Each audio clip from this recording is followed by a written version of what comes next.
Evergreen Show, taking your business from seed to sapling to towering giant. With your hosts, best-selling author and business growth experts Noah Fleming and Shawn Veltman. This is the only show that gives you proven, pragmatic, and immediately applicable business growth strategies every week in 15 minutes or less. Here's Noah and Shawn. Hey everybody, it's Noah Fleming, and welcome to the Evergreen Show with my co-host, Mr. Shawn Veltman. Shawn, I always like to ask you, where are you today? What's happening? How's the weather? How are things in wherever you are? Things are wonderful here, Noah. It's just another fabulous day in Shawnland. Much more importantly, though, you just got back from quite the jaunt. Tell me a little bit about that. I was out in Santa Barbara, California, doing some work with LinkedIn. It was a fabulous trip. Took the family along. We got some mechanical troubles and on our plane, which allowed us to stay a couple extra days in Scottsdale, which was fabulous. So listen to this. Today we're talking about something pretty cool. We're talking about what we're calling the $5 million cash test. The $5 million cash test. Now, when we tell this to people, they say, what the heck are you talking about? I don't have $5 million of cash. But the reality is, for a mid-market, privately held company, or even a much larger company, they do have $5 million cash. And in fact, we often advocate to them, put that money on the table. So here's the $5 million cash test. We want you to imagine that you have a salesperson that you want to close more business, more deals. If you offered them $5 million of cash, could they do that in 1 month? Could they do 100% more business in 1 month? What do you think, Shawn? Could they do it? Yeah, that's a great question. That's why we ask the question, because I think a lot of salespeople could do it. I think a lot of times, a lot of them would burn themselves out doing it, but they could, and they'd have a nice little retirement package afterwards. But you and I have both seen a lot of companies where there's salespeople who are already burning the candle at both ends, just to meet their quota, just to hit the bare minimum. And those folks, unfortunately, would have to walk away without that sweet extra $5 million. So it's pretty interesting, because for, let's say, a $70 million in annual revenue company, offering up this $5 million bounty and having a salesperson close 100% more deals would actually probably be a pretty sweet deal in many cases. They would probably actually generate the revenue to make that sweet cash offer. But the reality is nobody's given that money away ever. And that to me is a little bit concerning. If they were, and the person closed an extra 100% of deals, I think we've got a serious issue here. So what do you think is the issue? Well, first, I think it's important to point out that, we're very tongue-in-cheek with this. We're not ever suggesting that somebody actually plop down the extra $5 million for 1 month's worth of sales, unless you're selling very high-end and you don't care about retention afterwards. Because we all know how this one works. You get the extra $5 million, and for most companies, you don't see that salesperson anymore. Well, I mean, tongue-in-cheek is fine, but come on, let's actually put some money down. Let's actually make the challenge pretty legit. And I think what we're trying to say here is this. We end up working with a lot of companies, with a lot of people who end up saying they need more training. They need more training. They need more of this. They need more of that. When in fact, 9 times out of 10, the reality is what they really need is not more training. They need better support. They need better process. The things we love to talk about, the things we love to do with our clients and the companies we work for. They need better tools, better culture. And so I think you're right. The $5 million cash bet is kind of a tongue-in-cheek thing. But the reality is, when we put something in front of them and say, look, okay, if you really need to generate some more revenue for us, if you really need to create some more sales, what's stopping you from doing it right now? What do you think's stopping them? The first time I ever heard about this challenge, this thought experiment, it was framed in the context of attitude versus aptitude. And I think that's a great way to think about it, right? In many cases, people know what they need to do and they're not doing it. We've talked about this a million times before. We've seen this in our own lives a million times before. It's very easy to know what you should be doing. It's very hard to do it consistently. And I think what the $5 million cash test or the gun to the head test or whatever you want to call it, what that brings up is if something huge is really on the line, could the person do it? Then it's an attitude issue. It means that they don't need more training. They don't even need more resources. What they need is to actually use the skills, abilities, and support systems they already have in place. The flip side of that, of course, is that if they couldn't do it, even with $5 million on the table, if they couldn't do it with the gun to the head, then they need something else. They need something from the outside. And this is the quickest way that I know of to diagnose, do we need to train this person? Do we need to give them more resources or skills or capabilities? Or do we need to find out why they're not doing what they know they should be doing? Right. And I think an important distinction here is that we're not always referring to the people involved, whether it's the salesperson, the customer service folks, the people we're asking to do better.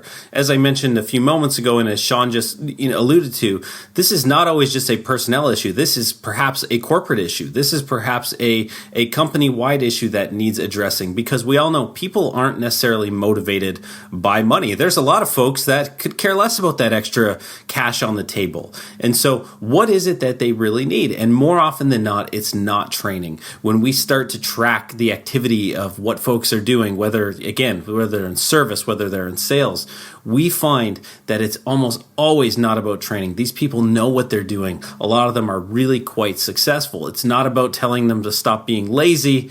It's about asking, where do they really need some more support? What do we really need to give them to be more effective? And I think, again, what we find time and time again is that it's not really cash. Now, you mentioned the gun thing there, Shawn. You know my feelings against guns, being a wholehearted, Canadian guy. I don't like guns, but I do like cash. And I agree. The point of this isn't to take any of the tests literally, of course. it's that decision, right? It's, could you do it if something big is on the table?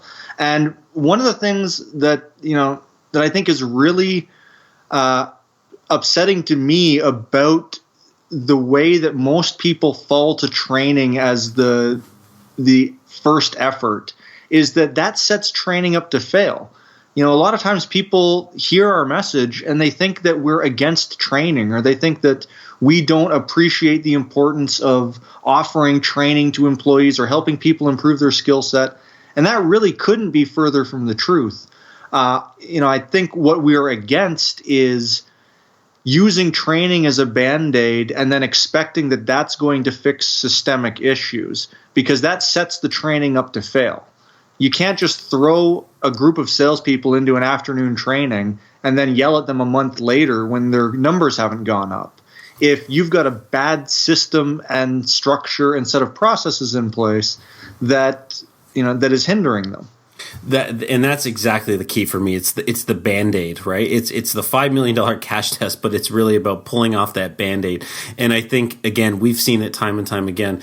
You said we're not against training. We're not against training. I'm against bad training. I'm against the bad training that is trying to mask the problem. So just giving a bunch of sales guys some sales training and thinking that's going to create this uptick in revenue or sales, and just giving customer service folks some training in customer service by some sort of blanket motivational speaker is not good training. Instead, it's better to ask yourself, what areas of the business do we need to better support them? What areas of their work do we need better accountability or more measures of success in place? So let me give you an example, Shawn, and you can sort of think how it applies here. And I'm very careful about our time here. I think we're about 11 minutes. But I had one company that I worked with that wanted better customer service. They wanted better customer service, and so they wanted more training in that area. And so when we watched their folks for a while, I actually noticed that they're pretty good at customer service. This sort of training that the CEO wanted wasn't really going to help them. What they weren't good at was doing things proactively. So they were constantly just putting out fires, constantly reacting. And one of the things that we helped them do was to put more proactive efforts into place on the customer service front. Do something nice for a customer every day. Do you think this sort of work applies to the $5 million cash test? I think it does for sure. I think that, what you're talking about there is, and you use the word proactive, and the opposite of that, of course, is reactive, which is what they're doing, right? If you're sitting back waiting for things to happen that you can react to, then you're by definition in a worse position than if you were able to stop them before they happen. It's predictive versus reactive maintenance. It's predictive versus reactive customer service. And, I think that when we talk about things like the cash test in order to determine, do you actually need more training? These are the types of things that come up. We find you want to train your people to be better so that they get one more call where somebody's happy out of 100 complaints versus slashing the complaints by 50% by taking forward-looking actions. That's just silly, right? It's give me one extra bucket to start pulling water out of the Titanic versus avoiding the iceberg in the first place. So it's interesting because as soon as I pointed out this distinction to the CEO of this company that they didn't actually need more training in customer service because they were relatively good at it, he wanted to bring out the stick and start whacking them, right? Just start whacking them. And I think one of the great things about the $5 million cash test, again, not all people are motivated by extra cash. They're not motivated by money.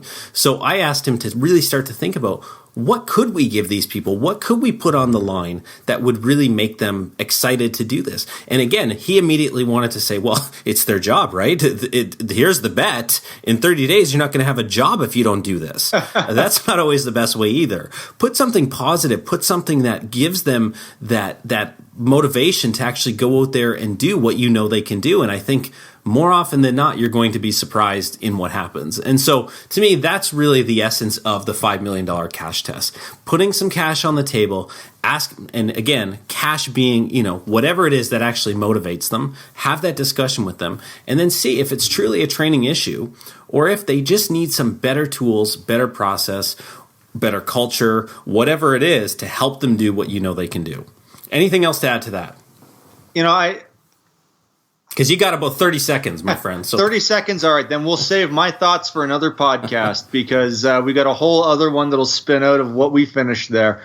So I will use the rest of my time to give the challenge, which is, as Noah said, think about the areas that you want to improve. See what kind of challenge you can come up with. Do the thought experiment of the $5 million challenge, the gun to the head challenge. And ask yourself, do I really believe that this person could give me the results I want if everything was at stake for them? And a lot of times you're going to find that they can, in which case training isn't your answer. In the few instances where they couldn't, that's where training and setting up your training program becomes very important. But never, ever forget the importance of creating your own internal systems and structures that support this training, that support your people, and that really help you proactively solve the problems that you're hoping to fix with training. Okay, well, that was over 30 seconds, so I'm going to let this one slide because you just talked for much longer than 30 seconds. But I think you summed it up nicely for our listeners today. So, you heard the challenge. Give it a try. Let us know what you think. Let us know what happens. And more importantly, let us know how we can help support you in these efforts. So as always, you can reach out to Shawn and I from my website, noahfleming.com, my email, noah@noahfleming.com. And of course, you can connect with us on LinkedIn, anywhere else. And certainly, if you enjoyed the podcast, feel free to send it off to somebody who you think would gain value or benefit from the $5 million cash test. I might just put some money on the line if you're willing to do that. So with that, we will talk to you next time. Shawn, any last parting thoughts within the realm of a legitimate 5 to 10 second response? That was fantastic. No, I always enjoy our discussions, and I can't wait for the next one. All right, everybody. See you later. Thanks for listening. Be sure to join us each and every week for another great episode of The Evergreen Show with your hosts, Noah Fleming and Shawn Veltman. If you enjoyed this episode, please rate and review, and we'll catch you next time on The Evergreen Show.